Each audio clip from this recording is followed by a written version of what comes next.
এই যে আমরা গ্যাদারিং এর মধ্যে আটকে গেছি, কুম্ভের মেলার ভিড় এটাকেই বলে। এত গ্যাদারিং কোথাও হয় না গোটা পৃথিবীতে। মোটামুটি 15 কিলোমিটারের বেশি মানে হেঁটে হেঁটে ট্রাভেল করে আসলাম। এখন যাচ্ছি প্রয়াগরাজ। আর এখন আমাদের সাথে অনেকজন আছে। দাদা, তোমার নাম কি? বাপি দাস। বাপি দাস, আচ্ছা। অনেকজন দাদা আছে, সবার সাথে পরিচয় করাবো ধীরে ধীরে। গাড়িতে অলমোস্ট সব কিছু প্যাকিং করা হয়ে গেছে। এখন আমরা রেডি হয়েছি যাওয়ার জন্য। আমরা দুপুরবেলা রওনা দিয়েছিলাম 3টা নাগাদ। আর বেশ কিছুক্ষণ গাড়ি চালানোর পর আমরা বিহারে প্রবেশ করলাম। আর বিহারে প্রবেশ করার পর আমরা এখন একটু ডিনার করে নিলাম রাত্রে একটা হোটেলে।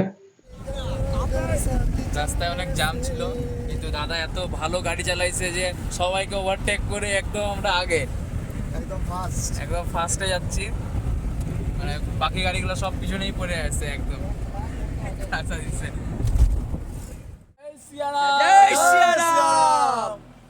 আজকে 28শে জানুয়ারি। আজকে আমরা ইউপিতে ঢুকলাম আর একটু পরে যাব হচ্ছে প্রয়াগে। রাস্তা একটু ব্রেক নিলাম। দাদা সেই গাড়ি চালাইছে, রাতভর চালাইছে। এই রাস্তাটা দিয়ে যাব এখন প্রয়াগের দিকে। আর এখানে একটু ব্রেক নিলাম। ইউপিতে জাস্ট আমরা ঢুকলাম, তো ইউপিতে জাস্ট ঢুকে এখন একটু ভাবলাম ব্রেক নিতেই হবে, কারণ সবার অবস্থা খারাপ হয়ে গেছে গাড়ির মধ্যে। এখনো এখান থেকে প্রায় 150 কিলোমিটারেরও বেশি পথ অতিক্রম করা বাকি আছে। আর প্রয়াগের রাস্তায় প্রচুর পরিমাণে ট্রাফিক জ্যাম থাকায় আমরা নানান ধরনের শর্টকাট রাস্তা দিয়ে প্রয়াগে প্রবেশ করার চেষ্টা করছিলাম। আজকে 29 তারিখ ভোরবেলা। এখন আমরা যাচ্ছি কুম্ভের মেলায়। প্রথমে স্নান করতে যাব কুম্ভে। আর এই যে সবাই আছে আমার সাথে। প্রচন্ড ঠান্ডা। ঠান্ডা কে বলে? কুম্ভে চলে আসছি, কত লোক যাচ্ছে সকাল সকাল স্নান করতে। টাইম কয়টা এখন? এখন বাজে হচ্ছে প্রায় 3টা বাজে। দেখো এখন ভোর 3টা বাজে, এটা মনেই হচ্ছে না। যত লোক রাস্তায় কুম্ভের জন্য যাচ্ছে সকাল সকাল লাইন দিয়ে, মানে সত্যিই খুব অপূর্ব লাগছে দৃশ্যটা দেখে। আর ব্যবস্থা খুব ভালো করছে এখানে যোগীজি। এদিকে সবাই যাচ্ছে স্নানের জন্য, আর এদিক থেকে স্নান করে ব্যাক করছে। আর চারিদিকে এরকম পার্কিং স্লটের ব্যবস্থা আছে। এদিকে সব পার্কিং, গাড়ি পার্কিং হচ্ছে। আর এদিক দিয়ে বাস দিয়ে ঘেরা দিয়ে দিছে। মহাকুম্ভ কি মনে হচ্ছে? এক্সাইটমেন্ট আছে, বহুত এক্সাইটেড, খুব এক্সাইটেড। তুমি কুম্ভের জন্য কিরকম এক্সাইটমেন্ট? খুব ভালো। আজকে মনে হচ্ছে যে আমরা যেইভাবে স্ট্রাগল পরিস্থিতিতে আসছি, ট্রেন ছিল না, কোন রকম গাড়ি রিজার্ভ করে, সেটা এখন সার্থক বলে মনে হচ্ছে। সাকসেসফুল। এখান থেকে ত্রিবেণী সঙ্গম মাত্র 10 কিলোমিটার, মানে এখান থেকে আরো 10 কিলোমিটার আমাদের যেতে হবে। তারপরে গিয়ে আমরা সঙ্গমে পৌঁছাবো। ওই যেখানে সাইনবোর্ড আছে, প্রায় 10 কিলোমিটার, তার থেকেও বেশি অনেকে বলছে। তো চারিদিকে লোকের ভিড়, সামনে স্টেশনও আছে। এই দেখো সবাই দল বেঁধে এরকম দড়ি নিয়ে যাচ্ছে, যাতে ভিড়ে হারিয়ে না যায়, কুম্ভের মেলায় যাতে হারিয়ে না যায়। আমরা গ্যাদারিং এর মধ্যে আটকে গেছি, কুম্ভের মেলার ভিড় এটাকেই বলে। সবাই দেখতে পাচ্ছ কেমন লাগছে এই ভিড়ে। এই ভিড়ে তো আমরা এখন পৌঁছাতে পারবো কিনা আদৌ কিছু জানি না, আদৌ জানি না। কিন্তু এই কুম্ভের মেলায় আসার এই মুহূর্তটা সাক্ষী হয়ে থাকলাম, এটাই আর কি। চলো, হর হর মহাদেব, জয় শ্রীরাম। জয় শ্রীরাম, হর হর মহাদেব। এই সকালবেলা থেকে আমরা 15 কিলোমিটারের বেশি মানে হেঁটে হেঁটে ট্রাভেল করে আসলাম। কারণ পার্কিং যেখানে আমরা করছি সেখানে তো মানে এখান থেকে আসার কোনো ব্যবস্থা ছিল না, গাড়ি করে তো হেঁটে হেঁটে আসতে হবে। এই গ্যাদারিং এর মধ্যে, মানে এটা হচ্ছে পৃথিবীর সবচেয়ে জনবহুল এরিয়া এখন বর্তমানে। এত ভিড় আর কোথাও, আর এত গ্যাদারিং কোথাও হয় না গোটা পৃথিবীতে। মোটামুটি 15-16 কোটি তো হবেই হয়তো এখানে আজকের দিনে, বিশেষ করে 29 তারিখ, আজকে 29শে জানুয়ারি। আজকে মেন একটা তিথি পড়েছে, সবাই জানো। আর এই দেখো চারিদিকে সব জায়গা থেকে সাধু সন্ন্যাসীরাও আসছে। প্রচন্ড ভিড়। এত ভিড় আগে কখনো দেখছো? First time? তাও হবে না মনে হয়, তার থেকেও বহু বেশি। কালী পূজায় ওরা মহাকুম্ভের ভিডিও চলায় রাখতো, তাই সেটাই কিন্তু সত্যি ভোর 5:30টার দিকে এত ভিড় জীবনেও ইমাজিন করি নাই যে এত ভিড় হবে। সামনে ব্রিজ, এই পাশ থেকে গিয়ে আমরা ত্রিবেণী সঙ্গমে গিয়ে সামনে স্নান করব।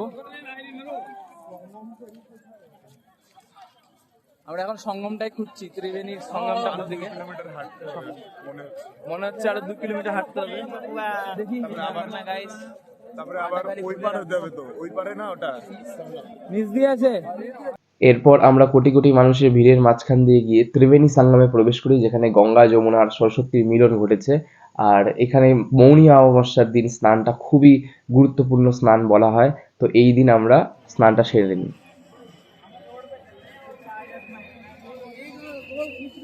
এখানে তোমরা দেখতে পাচ্ছ 30টা টেম্পোরারি ব্রিজ বানানো হয়েছে।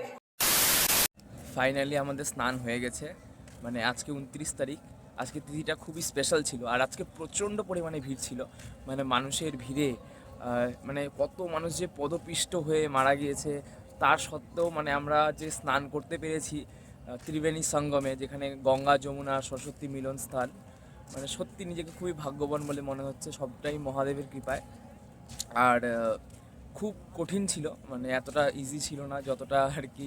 এত মানুষের ভিড়, এত মানুষের ঠেলাঠেলি, সেই যে ধাক্কা ধাক্কির মাঝখান দিয়ে মানে ফিরে আসা, স্নান করে আবার যে রিটার্ন ফিরে আসা, সেটাও খুবই কঠিন ছিল।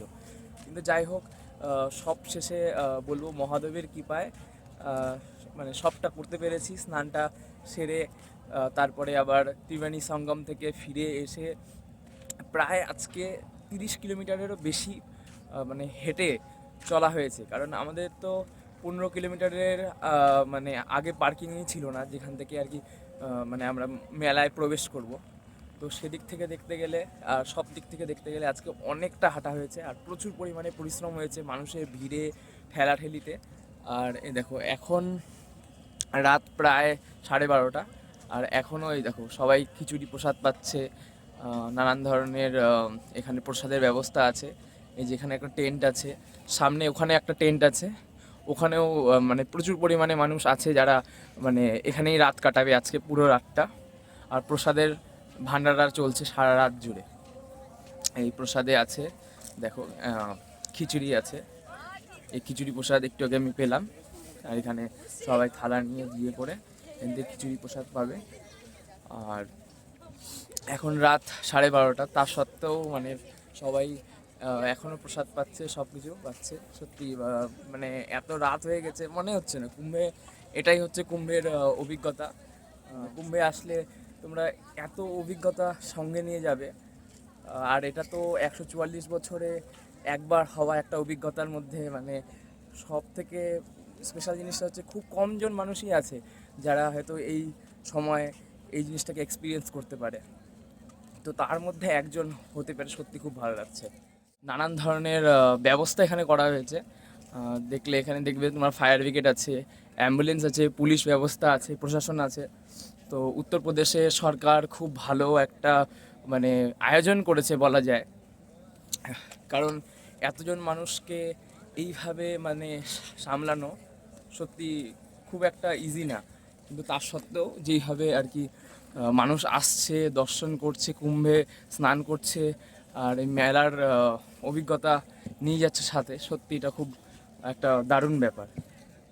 এখন দেখতে পারবে রাস্তাঘাটটা প্রায় নিস্তব্ধ মানে বলা যায়, কারণ যে হারে ভিড় ছিল সকালবেলা থেকে শুরু করে, সেই যে আমরা এসেছিলাম আগের দিন 3:30টার দিকে, তো 3:30 ভোরবেলা থেকে যে মানুষ এই রাস্তাতে হেঁটে ত্রিবেণী সঙ্গম অবধি গিয়ে স্নান করেছে, সেটা একটা বিশাল মানে দেখার মতো একটা জিনিস ছিল। এই রাস্তাতেই যে কত মানুষ গিয়েছে, কোটি কোটি মানুষ এই রাস্তার উপর দিয়ে গিয়ে ত্রিবেণী সঙ্গমে গিয়ে স্নান করেছে। তো এই দেখো ট্রেনটা খুব সুন্দর। তো এত মানুষ এই ত্রিবেণী সঙ্গমের উপর দিয়ে মানে এই রাস্তার উপর দিয়ে গিয়েছে ত্রিবেণী সঙ্গমে, এতজন মানুষ। আর এখনও মানুষজন আসছে, দেখো সবার হাতে ব্যাগ আছে, তো প্রায় সবাই আসছে এখনও। আর আমাদের বেঙ্গল থেকেও প্রায় প্রচুর জন এসেছে, তো এটা খুব ভালো লাগছে। যেখানেই যাচ্ছি হয়তো কম বেশি বাঙালি আছে, তাদের সাথে পরিচয় হচ্ছে, কথা হচ্ছে। তারা বিভিন্ন জায়গা থেকে এসেছে বেঙ্গলের, আর নানান ধরনের স্টেটের মানুষ তো এখানে আছেই। দেশ বিদেশ থেকে প্রচুর যারা মানে ভক্তিযোগ বা এই সমস্ত আধ্যাত্মিক বিষয়ে যারা খুবই অনুপ্রাণিত তারা এসেছে। তো খুবই ভালো। এখানে প্রোগ্রাম চলছিল রাতভর, এখন প্রোগ্রাম শেষ হয়েছে, প্রায় মানুষজন কিছু কিছু করে একটু একটু করে ঘুমাতে যাচ্ছে।